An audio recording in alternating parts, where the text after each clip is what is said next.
The Raw after Mania 42 was filled with great moments and even a few debuts and returns. It felt like a soft reset, but it affirmed two things to me for sure. One, as if we didn't know already, Raw is definitely the A show and it's only getting stronger. And Oba Femi is the definition of aura. Your ruler has arrived!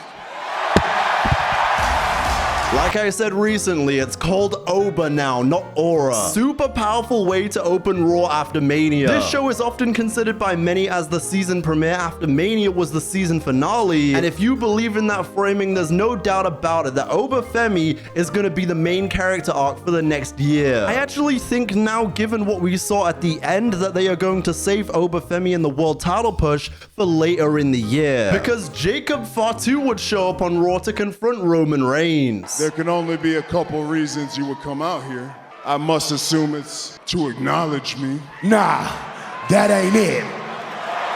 Also, I've got to say before we get into that, the way there were 15 minutes left on this show and Roman had just pulled up, Mr. I'ma be here more often, y'all gonna get sick and tired of seeing me. At least he showed up though, let me not get greedy. I don't want that title. I need that title. Fatu says he is not here to be tribal chief, but he needs everything that the tribal chief has. Fatu says he will do anything. He needs the shoe deal, the private jets, the Rolex, more vehicles, a bigger house. He needs to put his children in better schools, and he will do anything for his family, including going through Roman. In that backlash, you're gonna know Jacob Fatu is all gas, no brakes with it.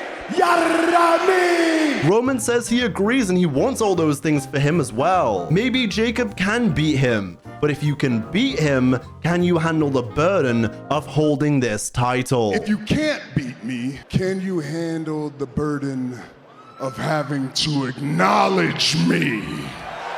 Reigns says, it's thin air here at the top of the mountain. I'm gonna give you the rest of this week to think about it. I'm not saying yes, I'm not saying no, but I'm not sure you're ready, little cousin. And then the show ends with audibly Reigns saying, talk some sense into him to the Usos. Talk some sense into him. I didn't really expect to go here so soon. I thought we had more chapters in between, but hey, like I said in my reactions on YouTube Shorts in regard to the Bloodline Saga, just when I thought I was out, they pull me back in. Because Bloodline Saga Chapter 3, ladies and gentlemen, is here. But back to the top of this show. Io Sky versus Asuka is still developing, with Asuka questioning what Io is doing alongside Rhea's success and her attempted corruption of Kairi. And Kairi gonna launch herself. Io able to duck underneath. And Kairi says, that's what I think of you. You know what? Whatever Kairi is doing, I think it's just terrific. Kairi from the top! My God! Insane elbow taking out Ripley! I say again, let Kairi ball out more, Hunter. I'm also saying, Io Sky, please be careful, you crazy SOB. This is 2 times now where she's landed awkwardly off that suicide dive and damn near broken her neck. Now Kairi mouthing off to Io, talking trash. Sends God! Take it out! That is not gonna go. WWE. So look, Io, all I'm saying is please, don't try this. From the very top rope, Riptide! Point over the moonsault! As Rio picked up the win here, it was seemingly their last, at least for a while, as they say goodbye to each other again later in the show. You handle your business here, and I'll go be the champion that SmackDown needs. Then Rhea runs into LIV Morgan just for old time's sake.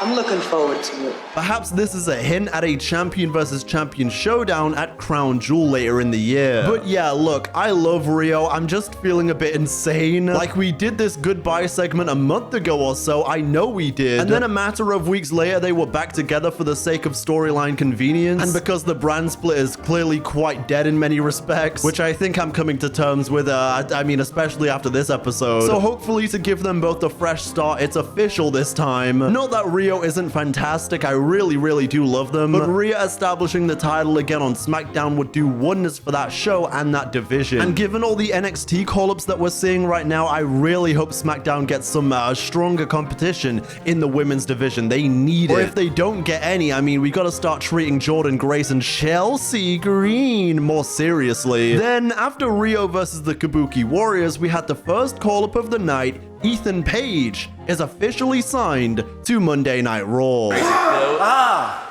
Javon, let me introduce Raw's newest superstar. I do believe you know Ethan Paige. A huge pop. Thank God for that. And we'll get onto how great this crowd was in a little bit, but genuinely shout out to this Raw After Mania crowd. They understood the assignment. Ethan questions Javon wanting another shot at the IC title, and Ethan says he wants the IC title and he always gets what he wants. The only difference is between me and you, pal, I'm not gonna need a second chance. All right, so you trying to be funny? You want to keep doing that? I think I made a joke. Come on, let's be funny. Pierce makes it official, and Javon says, bet. Nobody's gonna take my spot. Welcome to Raw. Yeah, thanks, boss. I appreciate it. It's his part. I'm super excited to see Ethan Paige on Raw, and he makes an instant impact a bit later on. Just when I thought the IC title scene couldn't get any more stacked, it does. We then see a new look for Rio and Bravo Americano. El Grande is building his feud with El Grande and says he's gonna take El Grande's mask real soon. I'm gonna raise it high, and I'm gonna walk all the way to my home and celebrate the biggest fiesta lucha libre has ever seen. We saw a number of stars in the crowd on this episode, like the new women's tag team champions, Paige and Brie Bella, which, I mean, still, it feels bizarre that I'm even saying that. Even later on, we saw Royce Keys or Trick Williams in the crowd too. We had another incredible walkout from CM Punk next with this beautiful visual. I gotta say, I really like him just walking out, embracing the audience reaction, and then his theme song plays. And I have to note this, again, the insane respect from this crowd as Punk is noting on the people behind the scenes. And of course, those seen on his Mania jacket, and the crowd literally starts standing up and respectfully applauding. You gotta love it. My job is easy. These are the men and women that grind day in and day out away from their families. Yeah, give it up for them.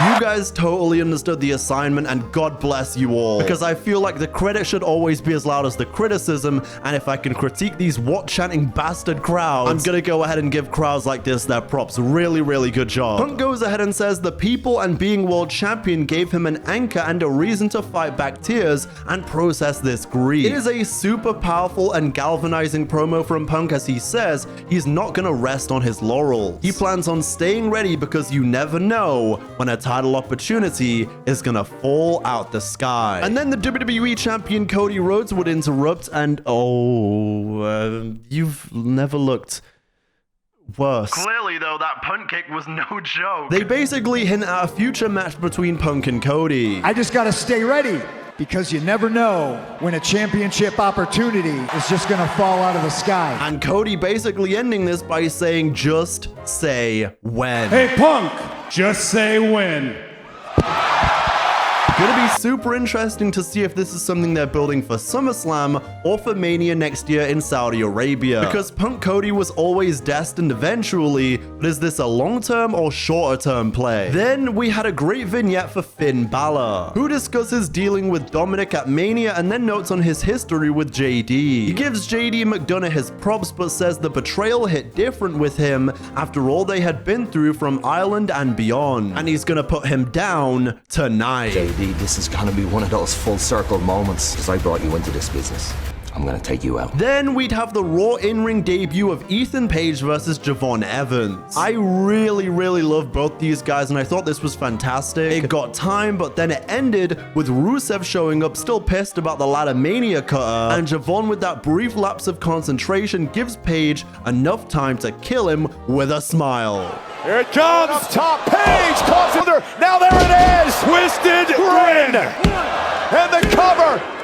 And then after the match, Rusev attacks Javon, which leads to Penta coming out, but a costly Paige distraction sends Penta to the wolves as Rusev picks the bow. Penta. Ethan Paige just sending Penta. No escape for Penta. Hey man, look, I gotta say, that IC title, it looks good on Rusev. I don't know. That IC title division right now, by the way, it's stacked like the WWE roster in 2008. Anyway, guys, we've now reached the point in the show where I'm introducing a new segment called Hogue Time. For the next 3 to 5 minutes, we're all gonna sit down, grab our snacks, and watch a little snippet of the Hogue documentary. I really was here for a reason more than just wrestling. Then we had another entertaining commercial segment from Danhausen. I mean, what's new? He says Cena passed the torch to him, and after walking the red carpet, he is now a Hall of Famer. You really gotta love that Danhausen, huh? I think even if they did do a proper brand split again, Danhausen should just be allowed to exist wherever he wants. Then we'd see the main roster debut and call-up of Sol Ruca as she confronts LIV Morgan. They have her come out as she basically glazes LIV, hashtag fair enough, me too, but she says LIV deserves this. She's the top woman in this industry, etc, etc. Then LIV cuts her off and says, you have some nerve coming out here during my title celebration. LIV says, I appreciate the kind words, lol, but You are no LIV Morgan, sweetie. Sol says LIV is misreading the situation. I didn't come out here to pick a fight, but I sure as hell am not gonna back down from one either. This all leads to a wonderful match between the two of them. I mean, the in-ring quality, in my opinion, on this episode was really high. I really enjoyed this, seeing a fresh matchup where it actually got the time it deserves. I would not mind them running this back in the future at all. Here comes Sol. Wow, Morgan taken out. Into the corner. Wow. German suplex released by Ruca. The ropes, here she comes! Whoa, missile drop kick! Unfortunately for Sol, she manages an incredible handspring out of the Oblivion, which leads to a kick and a Soul Snatcher, but Morgan wisely rolls out of the ring. Morgan going for Oblivion, oh, and Sol somehow, what a counter, and bounced Here comes Soul Snatcher! Morgan though! So Sol naturally says, aight, but I'm not done yet! Down go Raquel and Roxanne! But then, given their match tonight on NXT, Zarya comes out to attack Ruca. Incredible. What the hell? Zarya! Oh no, Zarya! Zarya, who will battle Ruca tomorrow on NXT! LIV hits an Oblivion after Sol just makes it back in before the count of 10, and she wins. Back into the ring before 10. Morgan with Oblivion! This time there's no getting out of it. Covered by the champ. Incredible stuff. And then Stephanie Vaquer comes out and faces off with Morgan. Clearly still unfinished business with Vaquer, which I'm absolutely happy and fine with, because I now know why they didn't get so much time at Mania. Basically precautionary measures, since they were both quite banged up heading in. But if they run it back at Backlash, then they should tear the house down and get all the time they need. Then we hear from the Vision where Heyman kind of crashes out because Lesnar is still in the now part of the intro and not the forever. And he will forever be the baddest that has ever been in a WWE ring. Brock Lesnar! It's okay, he's going through the stages of grief, I get it, bro. Then Logan Paul, still being booed like crazy, notes on outsiders coming into his business, ironically enough. Thinking they can just come in to our business and do what we do. I hate these outsiders. Then Heyman interestingly says that he owes Gunther one, and he'll repay Gunther whenever he is ready. Not only do I thank you, I also realize I owe you one. Anytime you're ready, I'm willing to repay. Now, with Brock Lesnar seemingly actually for real retired, what is the favor going to be here? What are we all thinking? Does Gunther get Heyman to bring Lesnar out of retirement for one final showdown at SummerSlam in Minneapolis? Anyway, Bron Breakker comes out and notes on the Vision history. He calls Rollins weak, and before you know it, here's Rollins with not the Shield chair. Breakker to the turnaround. Rollins with an equalizer. Steel chair to the Vision. Then the pressure Austin Theory and the thinning hair Logan Paul beat down Rollins before the return of Dawkins and Ford hitting the ring, coming to the aid of Rollins, going after the Vision, and they send the Vision reeling. Look, I know I made a whole retrospective about Montez Ford and wanting him to get more of a push and when is he gonna get that singles push, etc, etc. But my god, it is lit when that Street Profits theme hits. And it's about damn time they were booked again. And I'm assuming while there aren't plans currently for a WWE draft, this week we're clearly seeing a bit of a soft shakeup. Jacob Fatu and the Street Profits on Raw and Rhea permanently on SmackDown seemingly. Maybe we will see more on Friday night. Montez flies! And they're not done yet. Paul sent in to the WWE Universe. But for as much as the Street Profits help even the odds, Breakker would still cut Rollins in half. Bron Breakker made the threat. Rollins said, went for the stomp. Breakker. After a personal message sent, Breakker breaks Rollins again. Breakneck spear. And you see Rollins midsection already taped up. Very much looking forward to seeing how this one develops more into Backlash. Everything that you have ever done, everyone will remember you as a shell of what you used to be. Or they do the 6-man at the PLE because it's just Backlash, and then they build Breakker Rollins deeper into the summer. Either way, this feud to me screams a trilogy and it screams a new Vision member eventually. And it sure as hell, to me at least, is screaming Hell in a Cell, possibly at SummerSlam. We then see a great vignette by JD McDonagh in response to Balor. He says his decision in truth to turn on Balor was quite easy and he'd do it again. I'm gonna step out of that big fat shadow that you cast.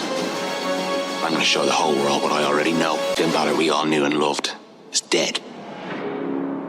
Really, really happy to see that JD is getting singles development, by the way. Speaking of being really happy, by the way, we would then see the return of the OG Balor Club, Finn Balor. He had the trunks with the thighs out. No pause, bro. We are here for the cock watch. He cut down the beard. He's got all the trimmings of his old gear. I could cry. And the entrance, oh my god. I'm saying it right now. Triple H, put the world title on this version of Finn, please. Like, seriously, Hunter, what is it gonna take from me? What do I have to do?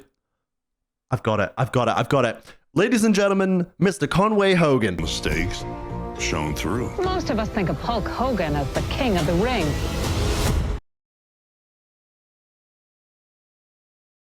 And Balor Club, we might actually be back because Finn wins here. Send him across the ring. This time the kick connects. Balor up top. Coup de grace to the injured rib.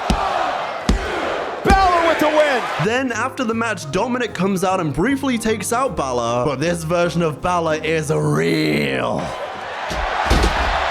Decided to come out here and take on Balor. Balor and JD McDonagh.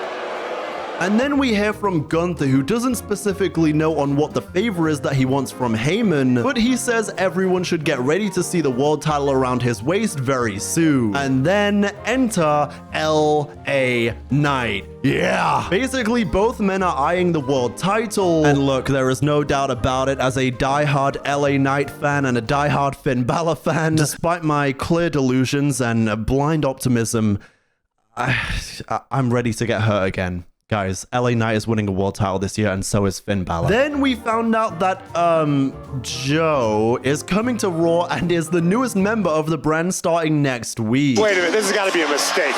Right. Do we have is this right?